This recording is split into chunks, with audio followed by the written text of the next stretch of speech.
ఫైనల్గా కరివేపాకు ఇవన్నీ ఫ్రై అయ్యింది.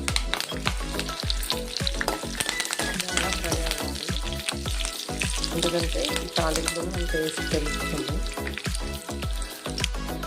బాగా చిక్కటి అయ్యిందిగా ఇది ఫ్రై అయిపోయింది. ఈ తాలింపు మొత్తం చట్నీలో వంపేసుకుంటాం.